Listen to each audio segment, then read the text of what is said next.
और मेरे कुछ सवाल हैं आपसे फिर आज।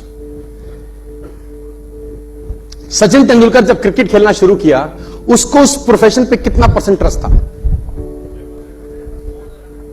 सर, कितना % विश्वास था उसको कि उसका भविष्य क्रिकेट में है? हेलो, 100% से भी ऊपर। साइना नेहवाल जब बैडमिंटन खेलना शुरू की, उसको कितना % ट्रस्ट था अपने प्रोफेशन पे? जाकिर हुसैन तबला बजाना शुरू किए, कितना % विश्वास था अपने प्रोफेशन पे? हां सर, मैं जानना चाहता हूं, मैरी कॉम जब मुक्केबाजी चालू करी, नॉर्थ ईस्ट की एक लड़की, कोई संसाधन नहीं, उसको कितना % विश्वास था कि मेरा भविष्य मुक्केबाजी में? मैं आपसे पूछना चाहता हूं। 100%। क्या किसी को भी 99% भरोसा था क्या? हां सर। आप सोचो, जाकिर हुसैन 2 साल तबला बजाने के बाद बोलता वायलिन बजाते हैं, सेटिंग ठीक नहीं हो रही। सोचो, 2 साल तबला बजाने के बाद बोलता वायलिन बजाते हैं। साइना नेहवाल बोलती 2 साल के बाद बैडमिंटन खेलने के बाद, चलो मुक्केबाजी करते हैं, मजा नहीं आ रहा। सोचो क्या होता। मैं पूछना चाहता हूं आपसे, सोचो मैरी कॉम 3 साल 4 साल मुक्केबाजी के बाद रेसलिंग में उतर जाती, गीता फोगाट स्विमिंग करने चली जाती 2 साल के बाद। मैं आपसे पूछ रहा हूं कि अमिताभ बच्चन 3 साल के बाद एक्टिंग ना करके सिंगर बन जाता, हॉकी खेल रहा होता? इन सब लोगों का जिनका मैंने नाम लिया, इनको अपने काम पे कितना % भरोसा था? मैं आपसे ये पूछ रहा हूं। एक बहुत महान संगीतकार हुए जिनका नाम है नौशाद अली, अगर आपने कभी नाम सुना है ना। और मैं कहता हूं, सफलता से कम कुछ मंजूर ना हो, ये टैग लाइन है मेरी, नथिंग लेस देन सक्सेस। सफलता से कम कुछ मंजूर ना हो। फिल्म बन रही थी जिसका नाम था मुगल आजम। आपने नाम सुना है फिल्म का? Have you heard the name Mughal Azam? आएगा आने वाला, सॉरी, कौन सा गाना सबसे मशहूर था उसमें? प्यार किया तो डरना क्या। और उसमें एक बहुत बेहतरीन किस्सा मैं आपको सुना देता हूं, जो ये बताता है कि जो ये लाइन लिखी है ना, वो चरितार्थ करती है कुछ लोगों को कि never less than successful person. मुझसे नीचे साला कुछ मंजूर ही नहीं। मूवी में एक सीन है, अगर आपने मूवी देखा हो तो, तानसेन गाना गा रहा है पीछे सुबह के 4 बजे और सलीम और नारकरी मिल रहे हैं। एक सीन है, एक सीक्वेंस है फिल्म कि तानसेन गाना गा रहा है, वीणा ले रखी है तानसेन ने, और सलीम और अनारकरी दूसरे पहर मिल रहे हैं। आपने देखा होगा, अगर कभी नहीं तो देखिएगा। अब वो सीक्वेंस है कि आसिफ जो डायरेक्टर थे मुगल आजम के, उसने नौशाद साहब से बोला कि तानसेन अगर गाना गाए तो आज के युग में कौन ऐसा व्यक्ति है जो तानसेन के मुकाबले का टक्कर का गाना गाता हो, क्योंकि वैसा ही आदमी चाहता हूं मैं कि गाए बैकग्राउंड में, तभी तो वो फील आएगा। वैसा आदमी कौन है? तो उसने बोला वैसा एक आदमी तो है, लेकिन वो पिक्चरों के लिए गाना नहीं गाते, बड़ी तकलीफ है। उसने बोला नाम बताओ। उस्ताद बड़े गुलाम अली खान नाम बताया नौशाद साहब ने। कि आसिफ ने बोला कहां रहते हैं? बोले यहां रहते हैं फलानी जगह। बोला मुझे लेके चलो। उसने बोला तू पागल है, वो गाना नहीं गाते पिक्चरों के लिए, वो अपना मस्ती में रहते हैं। उसने बोला मेरे को ले चलो ना बस। तो क्या आसिफ और नौशाद साहब पहुंच गए बड़े गुलाम अली खान साहब के पास।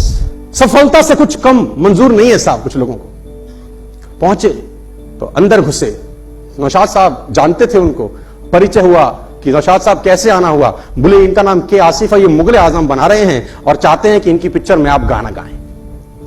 तो बोला नौशाद साहब आपको पता है कि मैं फिल्मों के लिए गाना नहीं गाता। तो बोला मैंने इसको कहा, ये मानता नहीं, मुझे ले आया जबरदस्ती।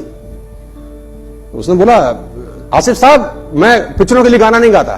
तो आसिफ साहब सिगार पीते थे, बोले सिगार का कश मार रहे हैं, गाना तो आप ही गाएंगे। तो उसमें बड़ा बदतमीज आदमी है, मैं पिक्चरों के लिए गाना नहीं गाता, गाना तो आप ही गाएंगे। तो नौशाद साहब को बोला बड़े गुलाम अली खान ने सेट कर दूं उसको। तो नौशाद साहब ने बोला सर हमसे तो हो ना रहा है ये सेट, हमको तो दूर तक ले आया। तो बोला आसिफ साहब आओ कमरे में बैठेंगे। नौशाद साहब आप रुकिए। उस जमाने में एक गायक को 500 रुपए एक महीने का मिलता था। तो क्या आसिफ साहब को गुलाम अली खान ने बोला गाना गा लूंगा, 50,000 रुपए लूंगा एक गाना गाने का, 50,000 रुपए लूंगा एक गाना गाने का। कहते हैं कि आसिफ ने कुर्ता पहन रखा था, जेब में हाथ डाला, 10,000 का बंडल रखा, गाना तो आप ही गाएंगे, ये 10,000 एडवांस, गाना आप ही गाएंगे। 50,000 में फिल्म बन बनती थी इस जमाने में। क्योंकि खोपड़ी में एक बात फिट हो गई थी कि बेस्ट से कॉम्प्रोमाइज नहीं कर सकते यार, हम बेस्ट से कॉम्प्रोमाइज नहीं कर सकते यार। 70 साल के बाद आज हम उस फिल्म के बारे में बात कर रहे हैं। 70 साल के बाद, 16 साल उस पागल आदमी को पिक्चर बनाने में लग गए।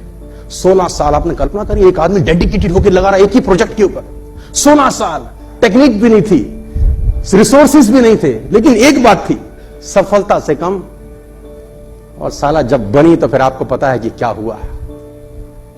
और मैं बताना चाहूंगा आपको सर, काम में डूबे हुए लोग हैं, इन्होंने अपने प्रोफेशन से मोहब्बत की है दोस्तों, इन्होंने अपने प्रोफेशन पर शक नहीं किया कभी भी, never ever in their life. और मैं आपको बता दूं कि काम में डूबने का मतलब क्या होता है। मैं पढ़ता था उस आदमी की जीवनी जिसका नाम था नौशाद अली, जिन्होंने म्यूजिक दिया मुगल आजम। तो जीवनी में लिखा था कि नौशाद साहब की ये फिंगर के बीच का जो रास्ता होता है, ये फिंगर के बीच का जो रास्ता होता है और ये फिंगर के बीच का जो रास्ता होता है, ये सारी जगह जली हुई है, ये सारा जला हुआ है। क्यों जला है?